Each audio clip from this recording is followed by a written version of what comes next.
Alright, so we now have a new light weapon, Sword of the Hero, Himmel's weapon. Let's take a look and see if it's actually worth it. We'll go through all the damage sources, how it performs, and compare it with existing light weapon choices, specifically the Foxtail. And I'll also share my thoughts and insights on where this fits in the current meta. But before we begin, just a quick reminder again to support me in the SLA Content Creator Program. It really helps me out a lot. Thank you so much. Let's get started. So first off, this is a support weapon, but if you look at the base damage up to 3,200% damage, that's already pretty high for a support type. Normally they sit around 2,000%, so that's a solid starting point for the Sword of the Hero. Its default buff, Undying Resolve, is automatically active, and after checking, it's just your standard elemental damage increase, the same kind you get from Sylph Blessing, Weakness Detection, and the natural 50% elemental weakness from monsters. Then we have a 45% light weapon skill damage increase here, and this one's a bit different. After testing, instead of being a normal skill damage percent multiplier like usual, and here if you look closely, even with something like the Finisher Touch Blessing Stone, which normally would get reduced damage output if you stack it with similar multipliers, it still gave the full 75% damage output. And I also tested it with Divine Quarterstaff. Even though this weapon already has 5% additional skill damage bonus from its charged version, the Himmel weapon still added another 45%. I couldn't believe it, so I tried to go deeper and added 4 pieces of obsidian and checked its damage output and found out that that weapon's skill damage increase is actually a damage increase percent type. So instead of adding a solid 45%, I only got 27% increase with obsidian set. So just take note of that. That benefit is not very optimal if you have very high damage increase percent. Now for the A1 passive, it gives 60% crit damage, pretty decent, and a bit of crit rate and 5% precision. So this precision here is actually really important. It helps you save some stat points against higher level monsters, and it lets you reach 100% precision for stable damage instead of just 99%. And at A3, this weapon gains a break effect, heavy break, and also damage increase buff when you use the skill on shielded enemies. And just to clarify, that's not the break gauge, it's referring to the silver shield bar. So this one makes it especially useful against the new instance dungeon boss, because this one already has a silver shield mechanic. Then at A5, it adds a slow time effect for 2 seconds and a strong 8-second buff afterward. Now the damaged out bosses line here works similarly to Boss Slayer. It's additive to skill percent, so just take note that it won't massively boost skills that already have high multipliers like the Charged Quarterstaff or the Light Sonic Stream, for example. For light skills that don't have big multipliers yet, like Electric Dagger Toss or even the Asura Kick as a break skill, you will see a huge increase in damage. And the light damage percent line here, also tested it. It's just another light elemental damage boost. And finally, there's also ultimate damage percent boost 50%. I did not test this part anymore since we don't really optimize Jinwoo's ultimate through gear or buffs anyway, so it's just gonna be there. But now that we have elemental ultimates, this is gonna be huge too.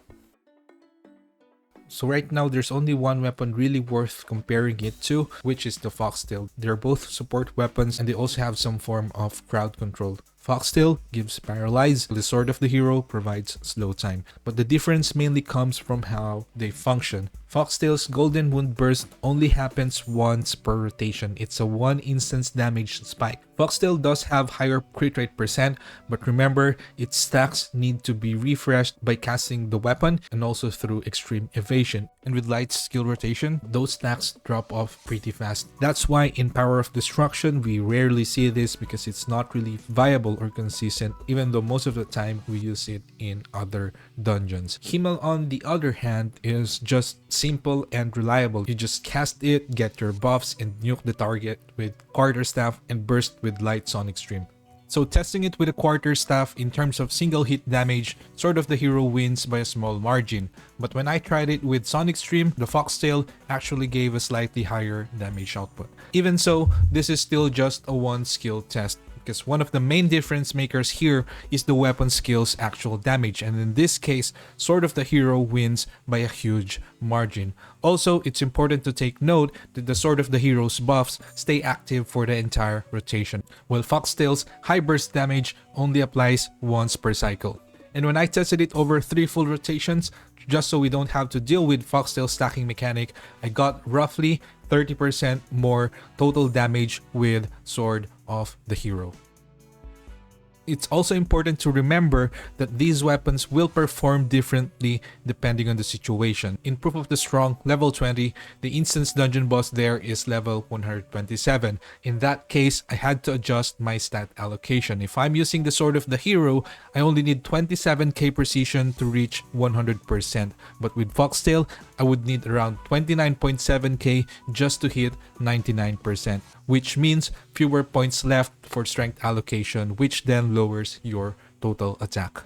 There's nothing really special about it in terms of gameplay, but the light setup damage became massive. It's all about that simple, straightforward burst that just destroys HP bars now. Foxtail is still not too bad in terms of damage, but you're gonna feel that it actually is more complicated in terms of gameplay. It's very strict. You have to have the exact sequence of skill used, and that's what I don't like about it. When it comes to breaking, the A3 effect with heavy break might actually give you some advantage in certain situations, specifically if you don't want to bring a break skill with you and just add one more damage skill. However, do take note that the gold-tailed fox also perform well when it comes to breaking if you plan to bring one break skill, because this increased light damage here from the golden wound actually works similar to the elemental weakness that also improves your break damage. That's the thing that you get from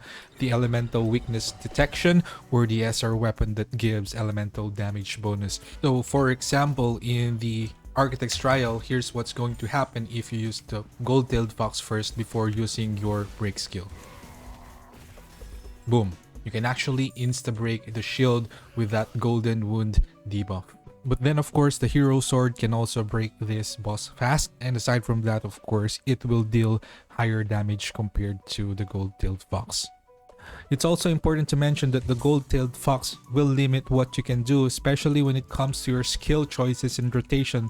For example, if you're using the light dagger toss and then you just casted it and you immediately follow it up with the gold-tailed fox, the single damage that happens with the electric dagger toss, those ones will hit and will consume the gold-tailed fox stacks, and that's why you won't be able to apply it on your hard-hitting skills, especially the staff.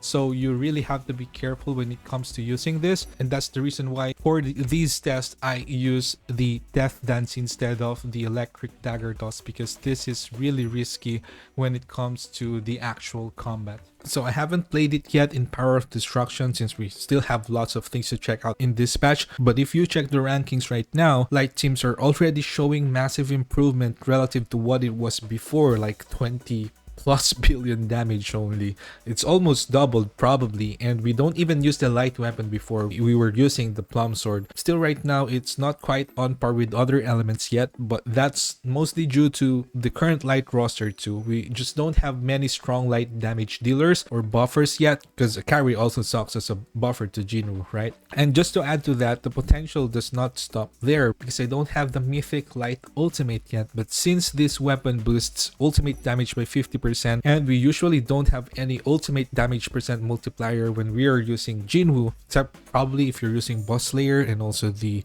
50% damage to boss buff. But 50% ultimate damage, that is going to be a massive one as well. And for the workshop, there's no question this is the clear meta weapon for the light element. The break, the buff, the damage is there, but since this mode also includes fire element weakness, the real question really is which setup's gonna be better, fire or light for the hard mode. I don't have the answer right now. I'll probably just cover that in another WOBL focused video once I've tested both sides more thoroughly. But if you ask me now, just personally, my estimate is that fire is still going to be superior, possibly, and that's because fire has more really hard hitting damage skills compared to the light team. But I'm not too sure yet, so I really would want to see that first. I'm gonna try it once I get the ticket after the reset. And for the guild boss, it might find a niche use against the Ant Queen. We might actually see a DPS light team in the Ant Queen next time, because as you know, Giant Statue is not really great for Jinwoo DPS without solid penetration stats and passives, and right now we can only get that from the Fire team, right?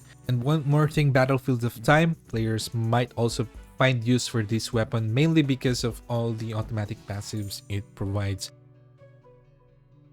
Overall, I think it's worth it for those who really want a legitimate light setup for Jinwoo. It's a very simple weapon, easy gameplay, solid damage, especially if you have the Divine Quarterstaff. Whether or not it's worth spending your money on to get above A4 and max it out to A10, it will depend on you. It will definitely improve the light setup now, but in terms of it being necessary in clearing content, I think it's not at that level. There's not much urgent light content right now that we have to clear because there are other options, right? Except for the Architect's Trial. But if you have enough progress, if you have been playing this for like a year or so, then you probably can defeat that even with the Foxtail or even with the Plum Sword maybe. So yeah, that's Himmel's Sword of the Hero. Let's talk about specific comparisons in future videos. Thanks for watching. See you in the next one.